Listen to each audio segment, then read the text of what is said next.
What's up, amigos? Commander Jaime here today. Today we're going to do an updated Zorga Masques deck profile.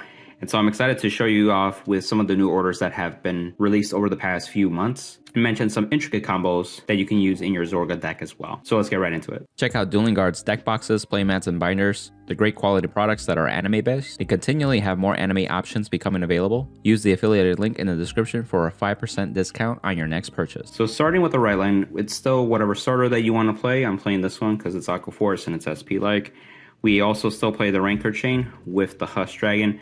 Both of these are needed to dig deeper into your deck, get the orders that you need, and really be able to execute Alchemagic on your turn 3. And so that could be in the form of Blue Zorga or also Zorga Masques. And so my reasoning with going to Blue Zorga now is that the Counterblast to revive something is a lot more useful, and there are other ways to get orders into your hand. And so I don't feel like I missed the Red Zorga in that case. So taking advantage of the Counterblast to revive something before I go into the Zorga Masques is super impactful. Cards that you want to revive before you even do Alchemagic as well is cards like Shadowcloak, for example, that play like a very intricate role to returning PGs, copies of Zorga Masques, and other cards that you need during the next turn as well. So into the rest of the main deck, we're playing 4 copies of Zorga Masques. I've seen players play 3, but I feel more comfortable at 4, so I don't have to necessarily think about getting enough copies in my hand. Not only you want to make sure you have it by turn 3 to do the Hydrogram skill, to be able to superior write it from your hand at that point, but moving forward you want to have multiple copies so that way you can keep persona writing, and along with his Alchemagic skill you have a plus 20k to the firm roll that you can reliably use with your turns moving forward. Also keep in mind that you can actually Alchemagic with any 2 orders. It doesn't specify different orders as well. Sometimes because of like Blue Zorga you may like have that habit to use to Alchemagic with 2 different orders, but you can use the same name as well with this guy, which is really flexible. And then the last thing I want to note is the last skill, where you can actually either revive a unit or add a normal order back to your hand. And I would use this sparingly when needed at this point too. So for example, if I need it immediately, then I'll use it. But if I don't need it immediately, then I save that skill for much later on, because you never know when you end up a bricky hand or you just don't have the right setup to really have a powerful turn. 4 copies of Roman Prison Dragon. This is really the bread and butter of the deck. You want high power, high crit, rigor columns that you can abuse. The deck does use Keel Servant for a 4th attack extender. However, this deck is still super focused on making sure you have your Roman Prison Dragons live and effective. The additional attack is really just like a plus at that point. Now for the orders, we are playing still 2 copies of the Mask of Hydrogram. This is needed for the Zorga Masques, so you're able to, persona write with it or just write it if you're going first if needed. And it also has the check top 5 skill to add a card that has Dragon Tree or Masques in the name, so it gives you a slight plus, but it also deck thins. And a common thing that you'll see with these orders, it's cards like Mythiarch Habitat. This is the new edition really. This came out a few weeks ago and I've been playtesting and I've been enjoying this card a lot, that I decided to play 3 copies of it. This is a card that I would like to see early on as possible, consistently use it throughout the game as well. And you check the top 7 and you can call a unit card from it that is equal or less than your Vanguard's grade. So for example, if you're on your grade 3, then you can call cards that are grade 3 or less. And since it's a grade 1, you can use this on your turn 1, turn 2, but ideally you can use this on turn 2, where you can actually, if you discarded enough copies of, like, let's say Roman Prison Dragon, you can call something and also revive the dragon to have like an effective turn 2. The more you use this card, the more continually you're decked in your deck as well.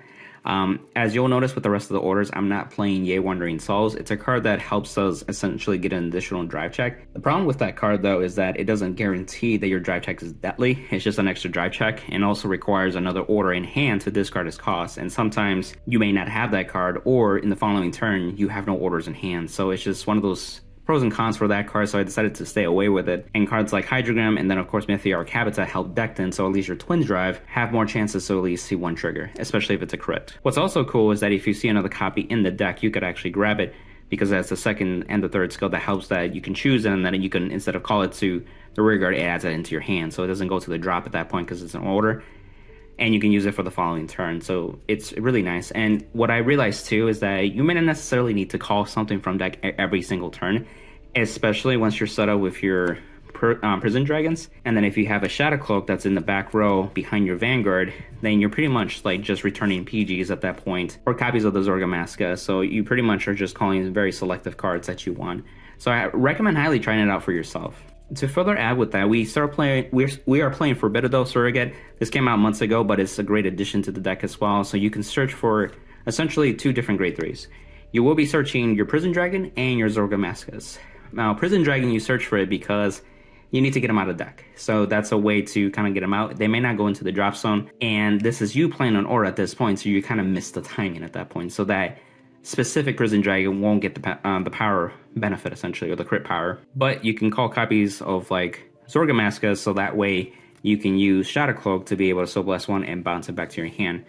And honestly, this could be like the missing piece that you have. So you can Alchemy Magic with the blue Zorga, get your Zorga Masques, bounce it with Shadow Cloak, and then if you have Hydro Gum in the drop zone, that's when you can use the skill to actually ride it from your hand at that point. You also decked in 2 cards too from the deck as well. If you also need to reuse copies from the drop zone, when you start Soul Blasting copies of Zorga Masques, you can revive those and then bounce them as well back to your hand to continue the personal ride moving forward. Now, the last few orders are 1 copy of Frozen Resentment, 1 Tearful Malice, and 1 Clouded Miasma. So essentially, we still have some revival orders that you can, call boosters ideally. You could also deck them with Frozen Resentment and get the card that you need. It could be a way to mill Prison Dragons and then revive something else as well. This uses a soul, this uses a CB, and then Tearful Malice is what enables you to get a counter charge in soul back as well, because it goes into, or the order that's actually executed from hand goes into soul, and it turns advantage. It's a very phenomenal card, and it uses as well, it synergizes well with Prison Dragons because you also want to retire them. And due to how orders are played, you pay costs first before you actually resolve the effect. So when you retire this on the field and then resolve the skill of Alchemy Magic, these technically will see that because they require to see the orders be in play, which is the effect itself, not actually playing the card itself where you haven't paid cost yet, essentially. Experienced Zorga players know that, but as you're a new player learning the deck, that's always something I like to mention. And if you're still confused, I made a Zorga rulings cheat sheet too. I can put that link in the description too for you to kind of like see what can you do with certain orders, and also with the different Zorgas. There's blue, red, and then of course Zorga Masques or purple Zorga.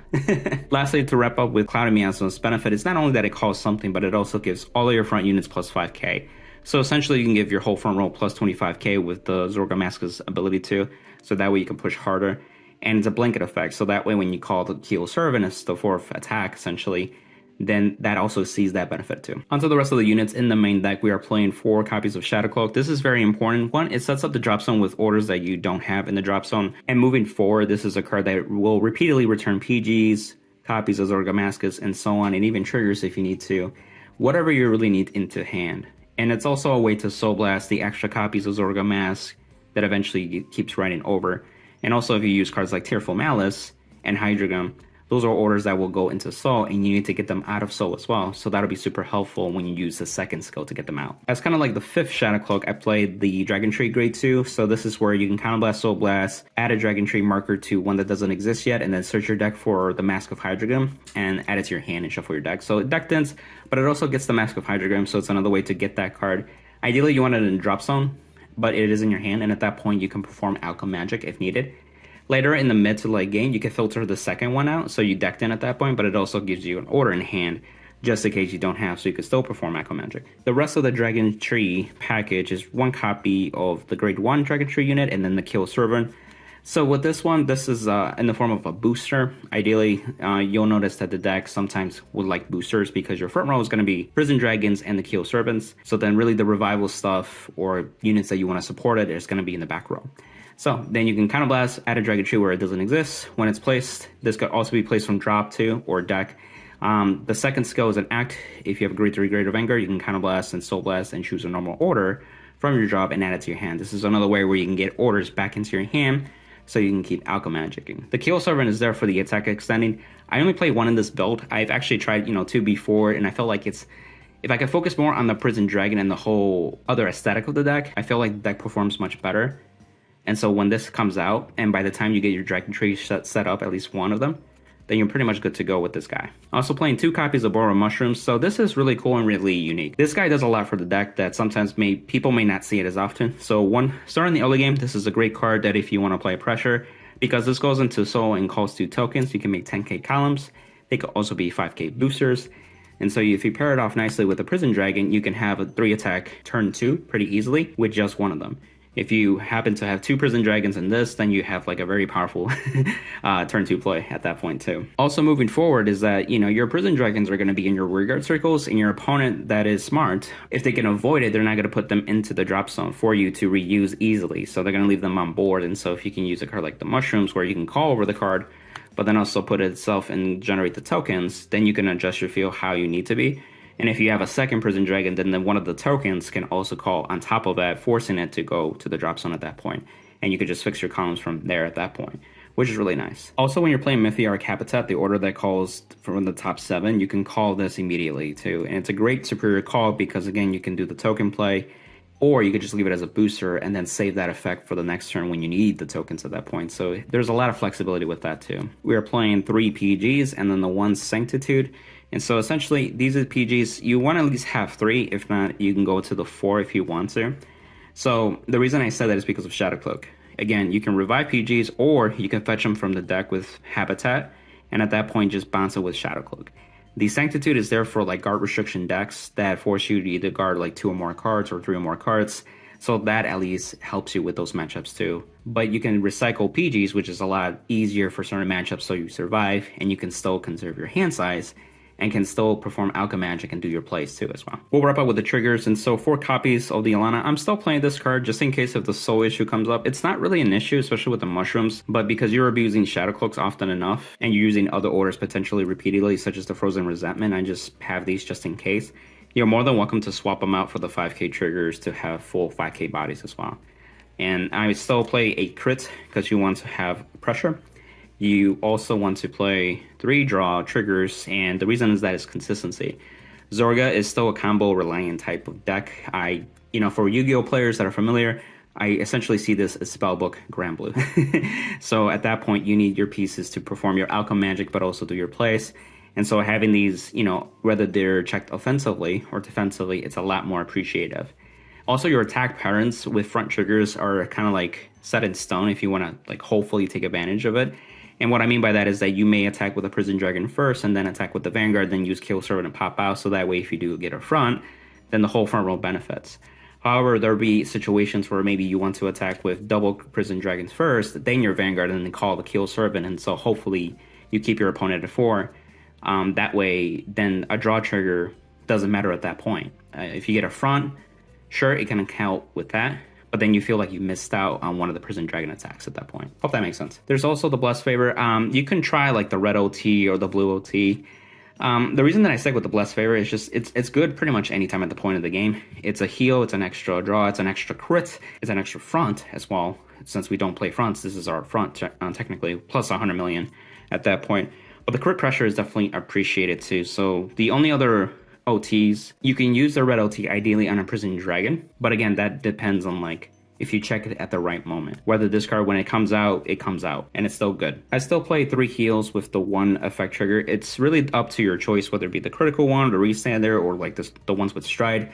Totally up to you. This is like for the mirror match, Gandiva, and so on, other crit-based types of decks.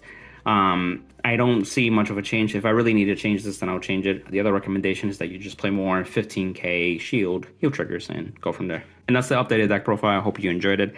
I just wanted to show an updated version. Not much has changed from the prior build that I had months ago. It's just really finagling the orders and also changing a little bit of the main deck to kind of make it like cohesive at that point. Zorga has been doing pretty well in this BCS. It has pretty much at least one top every so often in different BCSs. It is definitely one of the most solid stoicheia decks that we have available currently in this metagame too. So if you're already a fan of this game, I definitely recommend this for the BCS season. If you want to get more practice or even learn more how to like be better at this deck too, I offer one-on-one coaching so I can help you on Metafy as well. Just happy to help out where I can. And lastly, if you want to support the channel, use the affiliate links like 50 Card Shop, Trading Card Mint, TCG Player, Card Trader Zero, and then check out Dueling Guards, deck boxes, binders, and playmats to increase your swag with anime. On to the next one, amigos. Bye!